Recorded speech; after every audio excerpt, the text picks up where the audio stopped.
بالکل آج خان صاحب سے ملاقات کرنے کے لیے میں اڈیالہ جیل آیا ہوں، اور اس سے پہلے بھی میں ایک دفعہ میں نے کوشش کی ملنے کی، کیونکہ جب سے انتظار حسین پنجوتھا جو ہیں بھائی میرے وہ اغوا ہوئے، اس کے بعد ملاقات میری خان صاحب سے نہیں کروائی گئی۔ صبح سماعت تھی اور سماعت کے درمیان میں پہنچا ہوں، لیکن مجھے اندر جانے نہیں دیا گیا۔ کافی دیر میں انتظار کرتا رہا ہوں، اور ابھی میرا خیال میں ٹائم جو ہے وہ 3 سے 3:30 ہو گئے، اور ابھی تک ملاقات نہیں کروائی گئی۔ ابھی جو لائرز کی میٹنگ ہے اس میں کوشش دوبارہ کر رہے ہیں، نام بھجوایا ہے کہ وہ جانے دیں، تو دیکھتے ہیں خان صاحب سے ملیں گے، اور خان صاحب سے پھر ظاہری بات ہے ساری باتیں ہوں گی، جو ساری صورتحال گزری، جو سارے معاملات گزرے، پھر خان صاحب جو کہیں گے۔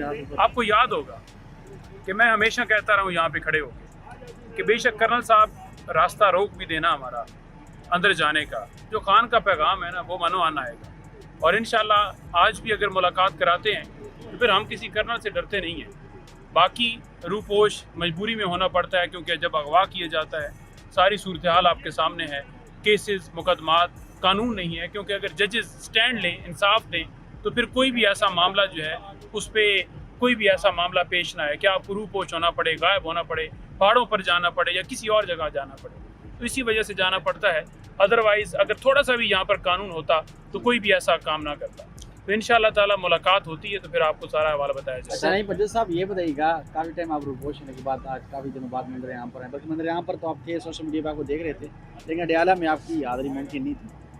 کس وجہ سے روپوش ہونا پڑا؟ کیا جو ہے آپ کو ایشوز تھے؟ تھوڑا سا بتائیے گا، اور اب کیسز آپ کے کہاں تک پہنچے ہیں؟ دیکھیے کیسز جو ہے نا وہ کوئی 11-12 کیسز جو ہے انہوں نے بنا دی میرے اوپر، جس میں دہشت گردی، جس میں ڈکیتی، اقدام قتل، یعنی 324، بغاوت، سازش، پولیس پر حملہ، کوئی ایسی دفعہ نہیں ہے جو کہ انہوں نے شامل نہیں کی، لیکن اس کے باوجود ہم اپنے موقع پر قائم ہیں۔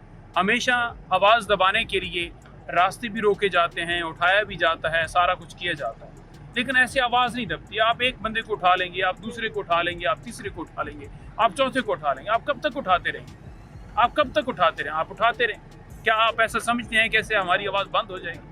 نہیں ہو سکتا۔ آپ پورے پاکستان کی آواز کیسے بند کر سکتے ہیں؟ تو ڈیفینیٹلی جو حالات تھے، جو معاملات تھے، اس میں تمام طرح آپ نے چیزیں دیکھی کہ ہر احتجاج کو فرنٹ پر لیڈ کیا، اس کے بعد کیسز درج ہوتے تھے، ان کیسز کی وجہ سے بیلز نہیں لی ہوتی تھی، پھر بیلز نہ لینے کی وجہ سے سائٹ پر ہونا پڑتا تھا، اور جب بیلز لیں پھر سامنے آیا، پھر احتجاج کی کال ہوتی تھی، پھر پارٹی کی طرف سے ایک ہدایت ہوتی تھی کہ آپ نے خود کو گرفتار بھی نہیں کروانا۔ 24 کو بھی یہی کال تھی، اور ہم نے یہی کوشش کی کہ ہر صورت اسلام آباد پہنچے، خود کو سیف بھی کرنا ہے، گرفتار بھی نہیں ہونا، اور اسلام آباد بھی پہنچنا ہے۔ پھر جو اسلام آباد ہوا، ہم سارے ندی نالے دریا کراس کرتے ہوئے یہاں پر پہنچے، وہ آپ سب کے سامنے، لیکن ہم اپنے موقف سے پیچھے نہیں ہٹے۔ ہمیں یہ کیسز نہ جھکا سکے ہیں، نہ یہ ڈرانا، نہ یہ اغوا کرنا، یا نہ دھمکانا۔ انتظار بھائی اس وقت جو ہے وہ عمرہ کی سعادت کے لیے جو ہے وہ سعودی عرب میں موجود ہیں، اور انشاءاللہ تعالیٰ کچھ دنوں میں وہ بھی آ رہے ہیں۔ اللہ تعالیٰ کرم کرے گا۔ عمران خان کے ساتھ کھڑے تھے، کھڑے ہیں اور کھڑے رہیں گے۔ سر ان کی جو طبیعت تھی، جب ہم نے ان کو دیکھا گاڑی میں، جب ان کو بازیاب کر کے لے کے آئے، تو بہت نہایت جو ہے نا وہ افسوسناک تھا۔ وہ جب ہم نے دیکھا، پورے پاکستان اس کی مذمت کی۔ ایسی کیا چیزیں تھیں جو ان سے نکلوائی گئی ہیں اس دور کے اندر کہ ان کو اوپر ٹارچر کیا گیا؟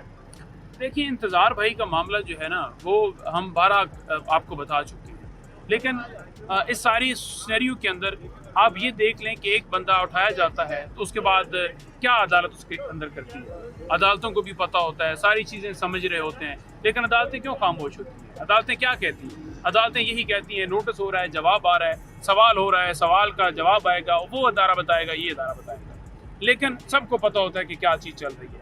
انتظار بھائی نے سٹینڈ لیا، اور انتظار بھائی کی میں ایک سٹیٹمنٹ آپ کو دے دیتا ہوں، جو انہوں نے یوں سمجھ لیں کہ انہوں نے پہلی سٹیٹمنٹ جو ہے مجھ کو آتی تھی کہ میں جو مرضی ہے کر لیں، میں عمران خان کے ساتھ کھڑا تھا اور کھڑا ہوں، اور انشاءاللہ تعالیٰ کھڑا رہوں گا۔ بہت شکریہ، تھینک یو۔ مجھے اس کی اتنی تفصیل تو نہیں پتہ۔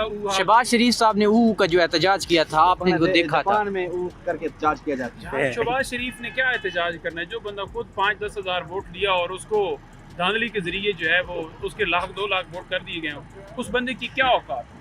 اور شہباز شریف اس کا نام تو ویسے ہی وہ فالشیا لکھا ہے، تو میں تو اس پہ زیادہ کیا کمنٹ کروں؟ شہباز شریف